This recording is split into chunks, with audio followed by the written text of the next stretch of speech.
Students, the topic is influence philosopher as an American Revolution. The French philosopher likes Voltaire, Rousseau, and Montesquieu openly expressed the evils of the king. उन्होंने बताया कि king क्या क्या हमारे ऊपर करते थे. The nobility and the clergy. Rousseau said if the government didn't perform according to the will of people they had all the rights to remove it. सरकार कहती थी कि यदि तो मतलब रॉस्यू कहता है यदि गवर्नमेंट लोगों की इच्छा के अनुसार काम नहीं करते हैं तो उसको रिमूव कर देना चाहिए. Thus the revolutionary ideas of this philosopher provoke the people to revolt against injustice and put an end to the miseries. इन सब की बातों ने लोगों को हिलाया. ठीक है, उनके रेवोल्यूशनरी आइडिया लोगों को हिलाया और उन्होंने रिवोल्ट किया जो भी वो मिसरीज जो थे, ताकि जो भी दुख तकलीफ जो सहते थे जो कि सरकार उनको देती थी उसको ख़त्म करने के लिए. The success of American revolution further inspired to fight for these rights. और इस तरह जो अमेरिकन रेवोल्यूशन हुई और उसको सक्सेस मिली और उन्होंने अपने राइट्स के लिए लड़े. दीज आर द ये वोल्टेयर है, ये रॉस्यू है, ये मॉन्टेस्क्यू है. Outbreak of the revolution, bankruptcy and the summoning of the estates. Bankruptcy तो दिवाला निकल जाना. France was a huge in debt, मतलब फ्रांस जो था सबसे बड़ा कर्ज में डूबा हुआ था. The king Louis 16 inherit debt from the predecessors. उसने अपने पिछले पूर्वजों से बहुत ज़्यादा कर्ज लिया हुआ था. The inefficient system of taxation expenses of fighting the American war of independence fought for the brought France at the door of bankruptcy.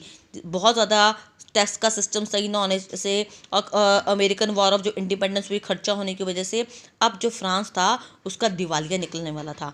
The king was advise to request the nobility and the clergy to pay taxes so the debt could be pay off. King ने बोला, नोबल्टी को बोला और clergy को बोला कि तुम जो हो टैक्स के लिए कोई अरेंजमेंट करो ताकि कर्जा उतर सके. But as per the law such changes could only be made after the permission of the estate general.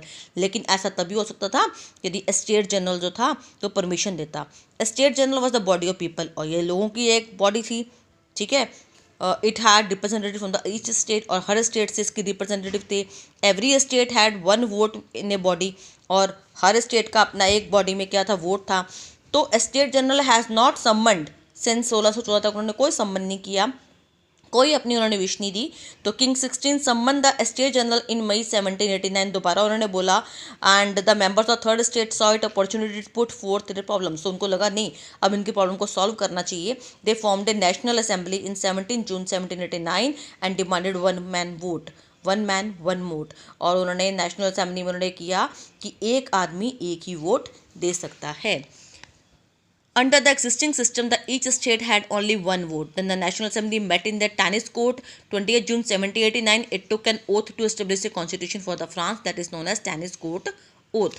अब 1789 में जब सभी मीटिंग हुई, वन मैन वन वोट किया गया, तो वहाँ पे सभी मिले और उन्होंने एक कॉन्स्टिट्यूशन बनाया फ्रांस के लिए जिसको हम बोलते हैं टेनिस कोर्ट ओथ. ये उसका एक बेटा आपको स्ट्रक्चर बताया आपको. Storming of Bastille. King 16 tried to suppress the national assembly. उसने इसको ख़त्म करने की कोशिश की नेशनल असेंबली को.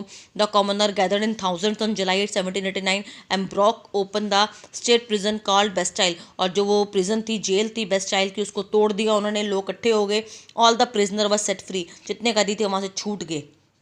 This is known as storming of Bastille. ये उसका अब अंत की घड़ी थी. It proclaim the start of French revolution. इससे फ्रेंच रेवोल्यूशन हुई. It soon drew the whole nation together. सारे नेशन को इकट्ठा कर दिया. The king and the queen were openly guillotined. वो दोनों क्या हो गए, ओपनली मतलब सामने उनको होना पड़ा. The nobles and clergies were killed in thousands. मर गए वो. Monarchy were abolished. France become a republic. और इस तरह फ्रांस क्या बन गया, रिपब्लिक बन गया. The declaration of rights of man of the citizen was adopt. और एक आदमी के क्या राइट्स होंगे वो उसके सिस्टम अडॉप्ट किया गया. It promise to ensure the right of life, liberty, equality to every citizen. उसमें ये प्रॉमिस किया गया कि सभी को लिबर्टी मिलेगी, इक्वालिटी मिलेगी. And these idols become the guiding principle of the Republic of the France. और ये उसके गाइडिंग प्रिंसिपल बने रिपब्लिक ऑफ फ्रांस के. हमारे इंडिया क्या है, रिपब्लिक कंट्री है. थैंक यू बेटा.